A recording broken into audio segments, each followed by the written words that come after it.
Hi everyone, welcome back to my channel. So after so many days आज finally मैंने सोचा कि मुझे एक वीडियो बनाना चाहिए। और जो टॉपिक है, क्योंकि आपने देखा होगा मैं आप लोगों को टेस्ट सीरीज़ भी सजेस्ट करती रहती हूँ, आप ये लिया करो या फिर ये वाली लिया करो।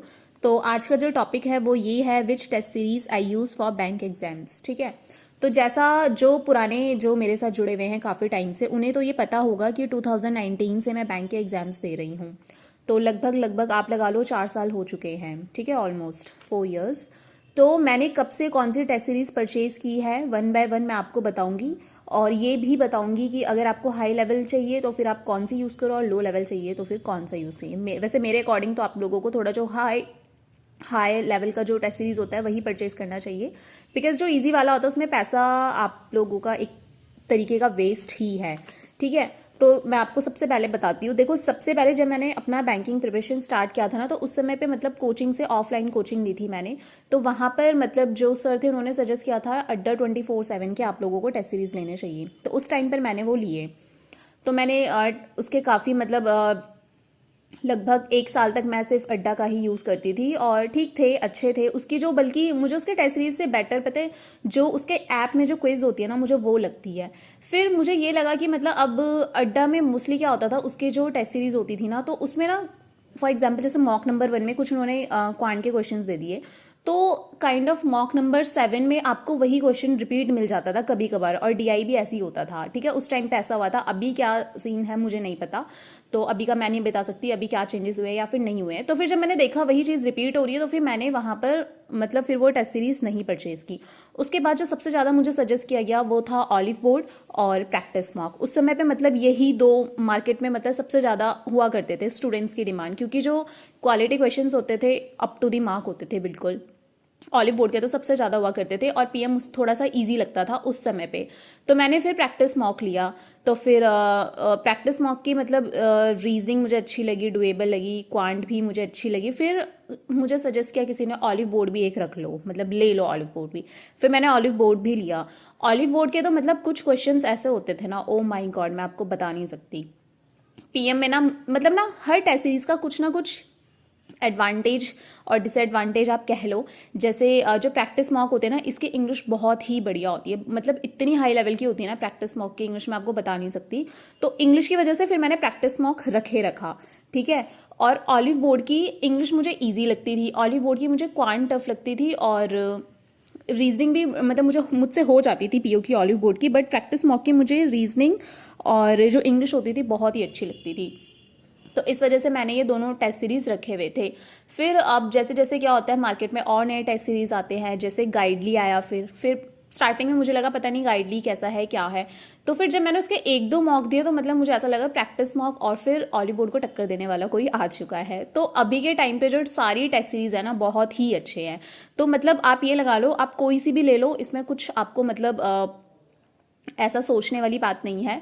जिसमें आपको लग रहा है ना कि ये वाला अच्छा है, सबसे पहले आप क्या करो, जो उसके फ्री मॉक टेस्ट होते हैं ना वो दिया करो। जैसे मैं कभी वीडियो में आपको सजेस्ट कर दूँ, जैसे मैंने आपको कभी गाइडली का सजेस्ट किया, ऑलिव बोर्ड का सजेस्ट किया, तो उसके पहले आप फ्री वाले मॉक दिया करो। अगर आपको लग रहा है कि हाँ ये बढ़िया है तो आप उसे परचेज करो। ठीक है। और जब आप कोई भी एक टेस्ट सीरीज लेते हो ना, एक इजी वाली और एक थोड़ी वैसी वाली रख लिया करो। जैसे अगर आपने ऑलिव बोर्ड ले लिया तो ऑलिव बोर्ड के साथ गाइडली ले लो, पीएम ले लिया तो पीएम के साथ गाइडली ले लो, लेकिन दोनों टफ टफ मत रखो। क्योंकि दोनों टेस्ट सीरीज जैसे क्या होता है, देखो अगर आपने जैसे आज ऑलिव बोर्ड से दिया कल और एक पीएम से दिया, और दोनों में ही आपके मार्क्स खराब हो गए, तो ऐसे में दिमाग खराब हो जाता है, और ये चीज़ मुझे बहुत अच्छे से पता है।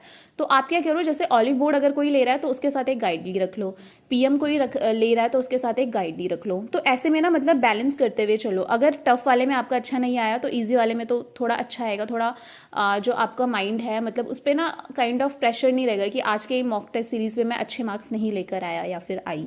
समझ रहे हो आप लोग मेरी बात, मैं ये कहना चाहती हूँ। और टेस्ट सीरीज जैसे मैंने आपको बताया सारी अच्छी, आप कोई भी परचेज कर सकते हो। तो आप लोग डेफिनेटली पहले जो फ्री मॉक टेस्ट होते हैं वो दिया करो, और उसके बाद कोई टेस्ट सीरीज परचेज किया करो। ठीक है।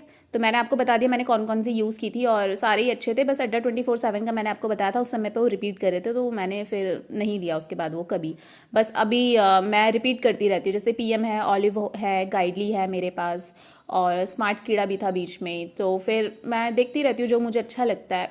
प्रैक्टिस से मतलब है ना, आप कोई सा भी मॉक ले लो। अब ऐसा तो है नहीं ना, एक बारी में 2 टेस्ट सीरीज ही परचेज की हुई थी मैंने, ऐसे नहीं कि 4 लेके बैठी हुई थी, वो तो मतलब वेस्ट ऑफ मनी है। 2 टेस्ट सीरीज लो, जब वो दोनों खत्म हो जाती है फिर कुछ नया ट्राई करो, ठीक है। तो इस तरीके से किया करो और फालतू में 4 5 मॉक टेस्ट खरीद के मत बैठा करो। इतने सारे टेस्ट सीरीज परचेज करने से कुछ नहीं होता। आप खुद ही सोचो, एक जो मेंस मॉक टेस्ट होता है उसको देने में कितना टाइम लगता है। मतलब 3 घंटे बैठना ही पहले एक सबसे बड़ी एक काइंड ऑफ चैलेंज होता है, वहां पर बैठकर आपको टेस्ट सीरीज देना है।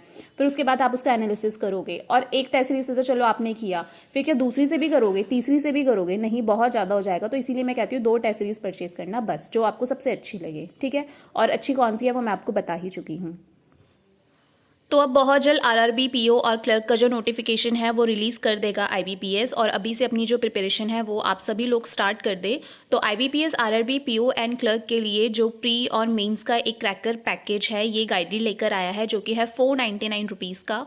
तो जिसको भी टेस्ट सीरीज़ में लेके थोड़ा सा कन्फ्यूजन है कि कौन सी लूँ, तो आप लोग ये वाला पैकेज बिल्कुल परचेज कर सकते हो बेझिझक।